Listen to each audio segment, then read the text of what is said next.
오늘 우리가 함께 묵상할 말씀은 시편 10편 12절부터 18절까지의 말씀입니다.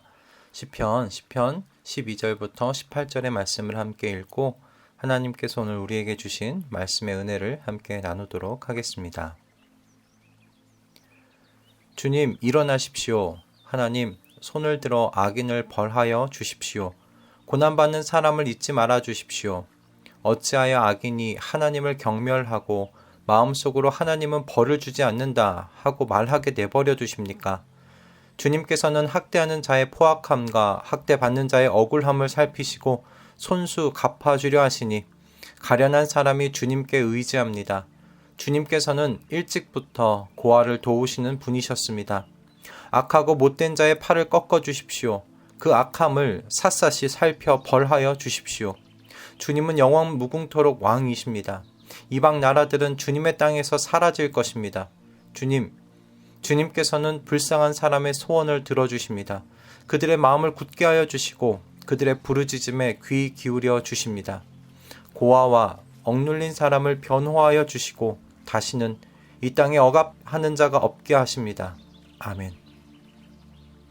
얼마 전에 PD수첩에서 보도했던 빌라 왕에 대한 뉴스를 보면서 속으로 얼마나 분노했는지 모릅니다. PD수첩을 보면서 빌라를 그렇게 무자본으로 살 수 있었다는 것도 놀라웠지만 피해를 입은 세입자들의 전화에 응대하고 있는 이 김대성 씨라는 사람의 통화 내용에 분노할 수밖에 없었습니다. 그의 목소리에서는 그 어떤 미안함도 죄송함도 묻어나지 않았어요. 그는 고소하려면 해보라는 식으로 통화할 뿐이었습니다. 그런데 이 프로그램을 보면서 더욱 놀라웠던 건 이 모든 일을 이 천빌라라 불렸던 김대성 씨 혼자 진행할 수 없었다는 사실이었습니다.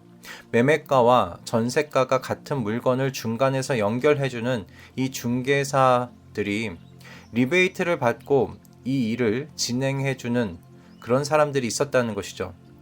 프로그램에 나오는 다른 중개사분들은 이처럼 매매가와 전세가가 같은 경우 100% 문제가 일어난다고 봐야 한다라고 말을 했었습니다. 그렇다는 건 중간에서 연결해주고 있었던 이 중개사분들도 이 거래가 문제가 있었다는 것을 알았다는 것이죠. 그럼에도 불구하고 2천, 3천대의 리베이트를 받고 이 일을 진행해 주었다는 겁니다. 이 영상을 보면서 얼마나 분노했는지 모릅니다. 어떻게 타인의 인생을 이처럼 망가뜨리고 슬픔에 빠지게 하고선 자신은 편하게 나는 상관없다는 식으로 살아갈 수 있을까? 도무지 이해가 되지 않았어요. 그런데 오늘 시편을 묵상하면서 한 가지 확인할 수가 있었습니다. 그것이 무엇이냐면 이 사람들은 하나님이 없다고 믿는 사람들이었지라는 것이었습니다. 그리고 그 믿음대로 살았던 것이구나 라는 것이었어요. 오늘 본문에 나오는 악인들은 하나님의 존재를 믿지 않습니다. 악한 자는 자기 야심을 자랑하고 탐욕을 자랑하는 자는 주님을 모독하고 멸시한다고 오늘 이 본문 3절에서 이야기를 하고 있어요. 그리고 악인은 뻔뻔스럽게도 벌 주는 이가 어디에 있느냐, 하나님이 어디에 있느냐 하고 말하며 시는 그들의 생각은 늘 이와 같다고 악인을 고발합니다.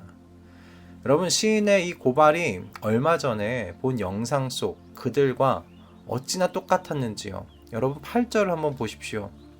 그들은 으슥한 길목에 숨어 있다가 은밀한 곳에서 순진한 사람을 쳐 죽입니다. 그들의 두 눈은 언제나 가련한 사람을 노립니다. 굴 속에 웅크리고 있는 사자처럼 은밀한 곳에서 기다리다가 때만 만나면 연약한 사람을 그물로 덮쳐서 끌고 갑니다. 시인의 고발을 통해서 분명히 깨닫는 바는 하나님이 없다고 말하는 사람들은요, 그 없다고 말하고 생각한 대로 살아간다는 것입니다. 그 믿음이 그들의 삶 속에서 나타나는 것이에요. 천빌라라고 불렸다는 이 김대성 씨는 그 믿음이 그의 브레이크 없던 탐욕으로 나타난 것이었다는 것이죠.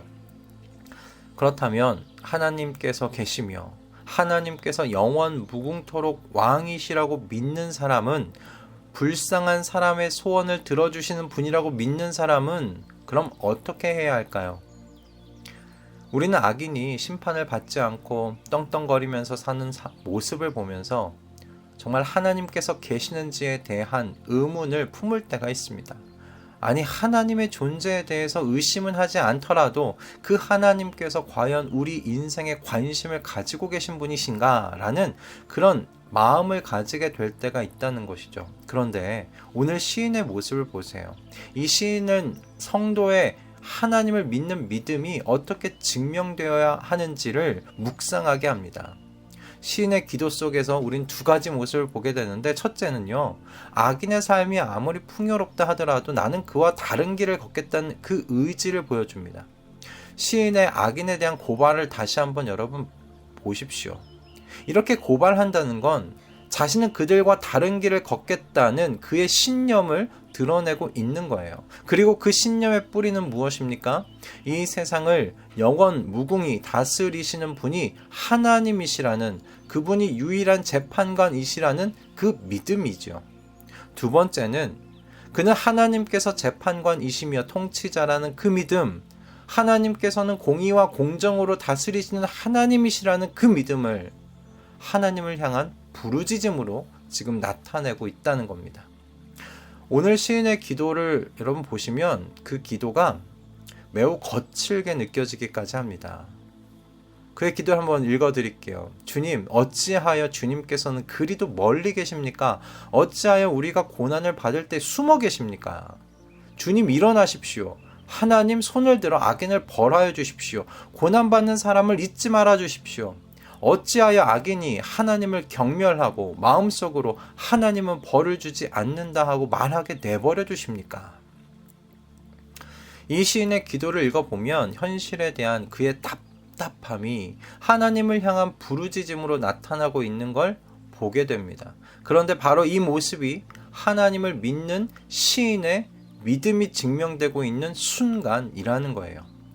그에게는 악인들이 활개를 치고 다니는 이 상황이 자신의 믿음이 흔들리게 만드는 시험의 순간이 아니라 믿음을 붙들고 하나님을 향해 더욱 부르짖는 기회로 삼고 있다는 겁니다.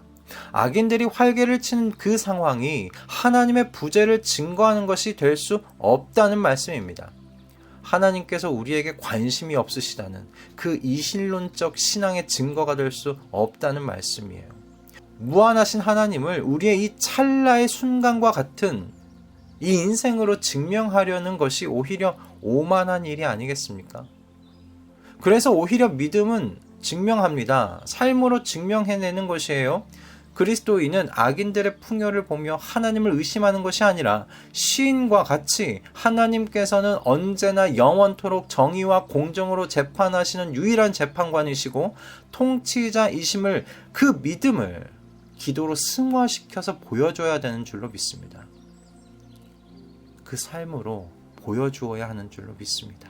그러니 여러분, 이 세상에 있는 연약한 사람들과 억눌린 사람들을 위해 우리 기도합시다. 하나님의 공정하고 정의로운 재판을 그들의 삶 속에 보여주시기를 기도하십시다. 시인과 같이 말입니다. 시인은 이렇게 기도하고 있어요. 주님께서는 불쌍한 사람의 소원을 들어주십니다. 그들의 마음을 굳게 하여 주시고 그들의 부르짖음에 귀 기울여 주십니다. 고아와 억눌린 사람을 변호하여 주시고 다시는 이 땅에 억압하는 자가 없게 하십니다. 아멘. 하나님이 계심을 믿는 우리가 여러분 부르짖지 않는다면 누가 하나님께 부르짖겠습니까? 오늘부터 우리의 기도의 시간에 시인과 같이 기도하는 기도의 제목이 늘 포함되어 있기를 주님의 이름으로 권면드립니다. 할렐루야. 기도하겠습니다. 주님, 오늘 시인의 기도를 통해 제 삶과 제 기도를 돌아보게 해주셔서 감사합니다. 늘 주님의 말씀은 저희를 흔들어 깨우시는 말씀이십니다.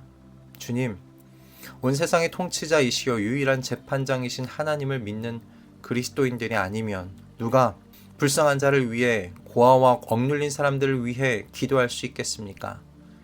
여러 사람의 탐욕으로 인해 수많은 힘없는 사회 초년생들과 서민들이 눈물을 흘리며 인생의 큰 상처를 받고 있습니다.